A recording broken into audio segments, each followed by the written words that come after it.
नहीं मेरे भाई, ये पढ़ाई पीएचडी की पढ़ाई है, ये सब जीवों के लिए पढ़ाई है।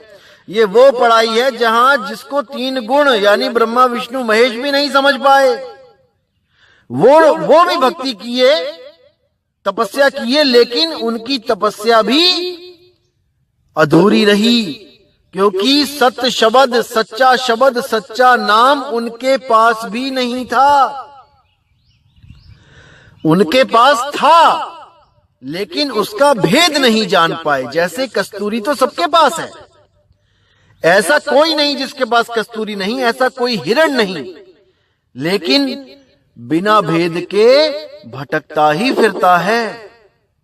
इसी प्रकार तीनों देवता भी, ये त्रिदेवा भी भक्ति किए हैं। हिमालय पे जाके भोले शंकर ने भी भक्ति करी है, जबकि कहने में आ रहा है देवों के देव महादेव। अरे अगर आप ही देवों के देव महादेव हो तो आप किसकी भक्ति करते हो? ये सवाल हर इंसान के दिल में होता है कि भोले शंकर आखिर भक्ति किसकी कर रहे हैं। तो अगर आपने जानना है कि भोले शंकर किसकी भक्ति कर रहे हैं तो उनका एक ग्रंथ उठाओ, शिव स्वरोदय। उसमें पार्वती और शंकर जी की पूरी वार्तालाप है।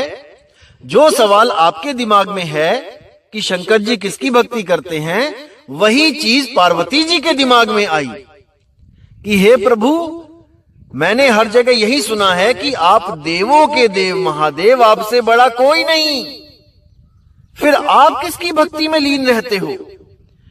तब देखो वहां पे क्या लिखा है, वहां साफ लिखा है कि मैं उस निराकार ब्रह्म की भक्ति करता हूं जो इन 5 तत्वों का जनक है, जो इन 5 तत्वों में रमण करता है, जो इन 5 तत्वों से दुनिया को बनाता है, पालता है और उसका विनाश कर देता है।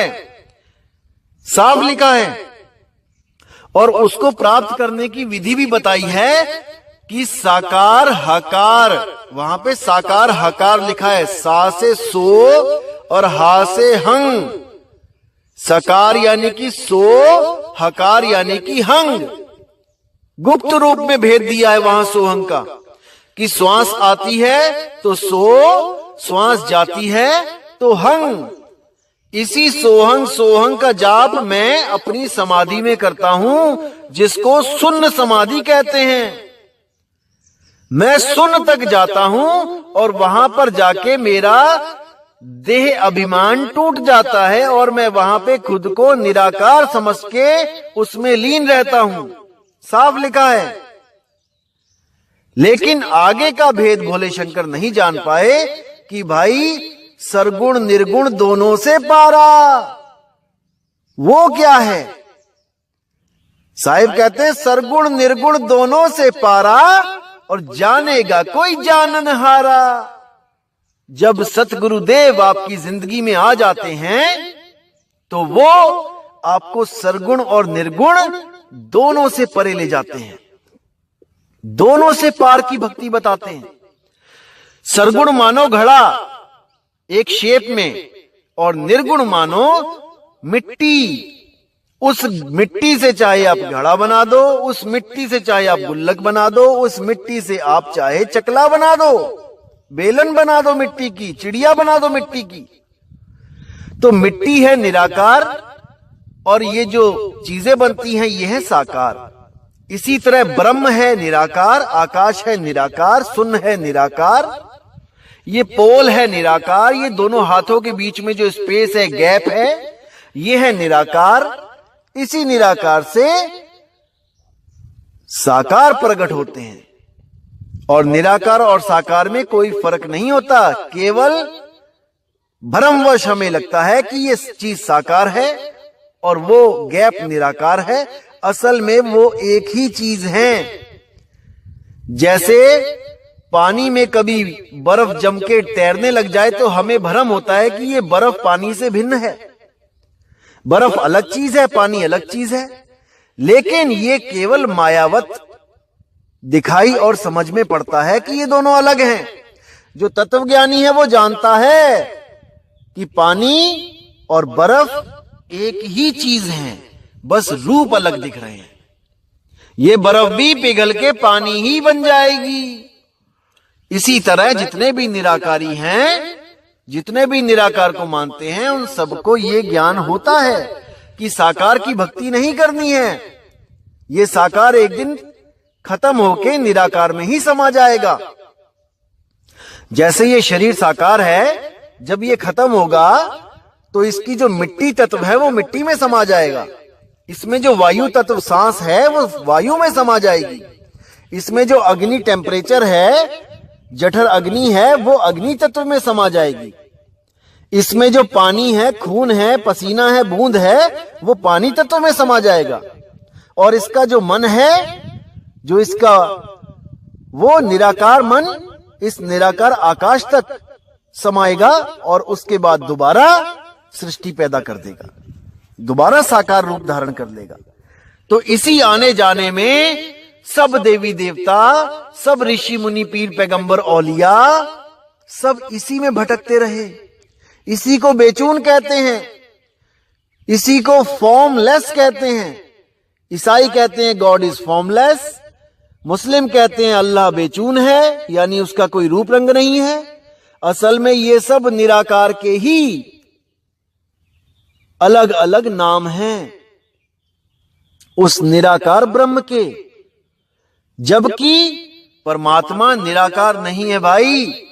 परमात्मा तो इन दोनों से न्यारा शब्द स्वरूप है, और वही शब्द स्वरूप आपका निज नाम है, आपका निज स्वरूप है। आप साकार और निराकार नहीं हो। अरे आप तो इन दोनों की गवाही देते हो कि साकार भगवान है, निराकार भगवान है। आप निराकार साकार दोनों से न्यारे हो। इसको समझो मेरे भाई।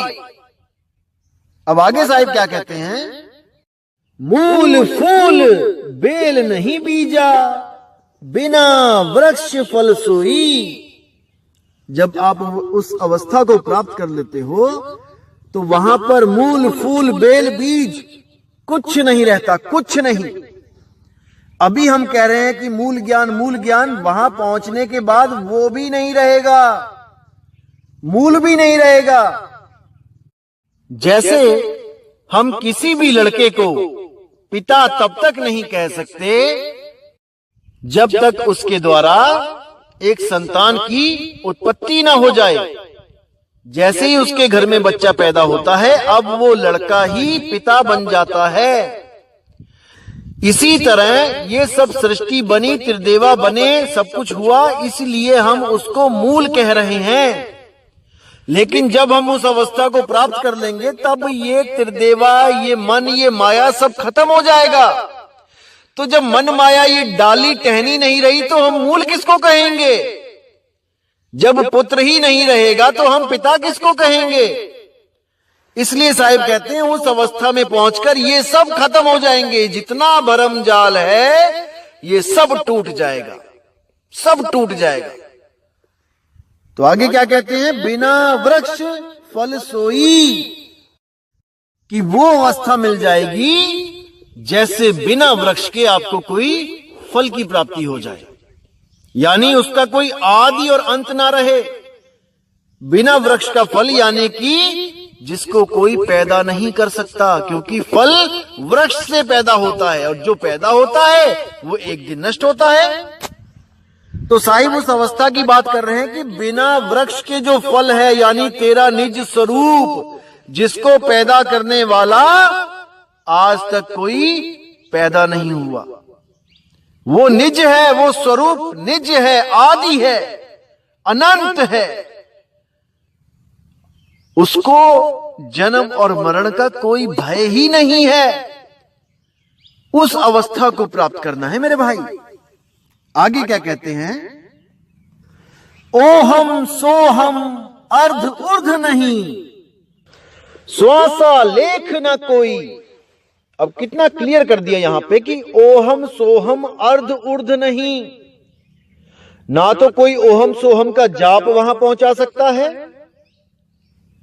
और ना ही अर्ध ऊर्ध, मतलब कि कुछ लोग तो शरीर के अंदर जो चक्र हैं उसमें उलझ गए हैं, एक के ऊपर एक चक्र, उसके ऊपर दूसरा चक्र, जितनी भी कुंडलियां हैं या तो इसमें उलझ गए या फिर ऊपर सतलोक, अलखलोक, अगमलोक, अनामी लोक, जो एक आदमी का शरीर बना के उसके ऊपर अलग अलग लोक बना देते हैं, अलग अलग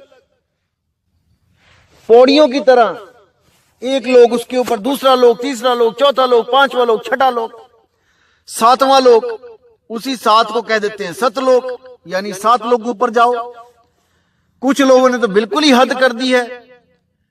एक और पंथ चल रहा है, नाम नहीं लूंगा, उन्होंने सतलोक भी फेल कर दिया, अलखलोक भी फेल कर दिया कि ये तो 6-7 लोक ऊपर है। लेकिन हमारा वाला कैवल्य लोक वो 33 मंजिल पे है, 33 लोक ऊपर है। आप गिनोगे जब उनके लोक तो पूरे 33 लोक हैं। मुझे एक भाई ने पूरा कॉन्फिडेंस में लेने की कोशिश करी कि नहीं भाई 33 लोक ऊपर जाना है। मैंने कहा क्या बात भाई, 33 में ही खत्म हो गए क्या? अरे 34, 35, 36, 37, 50, 100, 1000, लाख, करोड़ लोग बना देते। ईंट बजरी खत्म हो गई थी क्या? सीमेंट खत्म हो गया था क्या भाई? या दिहाड़ीदार नहीं मिल रहे थे, केवल 33 ही बना पाए? तो ऐसे ऐसे लोग मिलेंगे आपको भ्रमित करने वाले जिंदगी में, और आप गिनती के चक्कर में पड़ के जो ज्यादा लोग आपको दिखा देगा बना के एक कागज पे, आप सोचोगे कि नहीं शायद यही आगे लेके जाएगा हमें। अरे नहीं, अर्ध उर्ध, ना ऊपर ना नीचे, कहीं नहीं जाना है, क्योंकि ना कहीं जाना ना कहीं आना, आपे में आप समाना। इसी को मूल मंत्र समझ लो, इसी को निज मंत्र समझ लो भाई, और इसको मन में अच्छी तरह बैठा लो, तभी आपका कल्याण होगा। अन्यथा आप इन्हीं लोगों के चक्कर में हमेशा आते जाते रहोगे, आते जाते रहोगे, क्योंकि ये लोग एक दूसरे से कनेक्टेड हैं, पौड़ियों की तरह। एक पौड़ी छोड़ी दूसरी पौड़ी चढ़ गए, दूसरी पौड़ी छोड़ी तीसरी पौड़ी चढ़ गए, तीसरी छोड़ी चौथी चढ़ गए। ऐसे ही एक दिन आप उतर भी आओगे। लेकिन कबीर साहब का जो ज्ञान है वो विहंगम योग है। एक बार जब आपको उस अवस्था में पहुंचा दिया गया, अब वहां पर सारे भ्रम ही नष्ट हो जाते हैं। आप इस लोक को हमेशा के लिए भूल जाते हो, और जो आपने गलती करी है उसको आप सुधार लेते हो मेरे भाई। उसके बाद आपको कहीं आने जाने की जरूरत नहीं है। अपने निज स्वरूप, अपने निज नाम, अपने उस अखंड नाम में अपनी सुरती लगा के परमात्मा स्वरूप ही हो जाते हो। अब वहां पर काल नहीं आ सकता आपको भ्रमित करने। इसको समझो।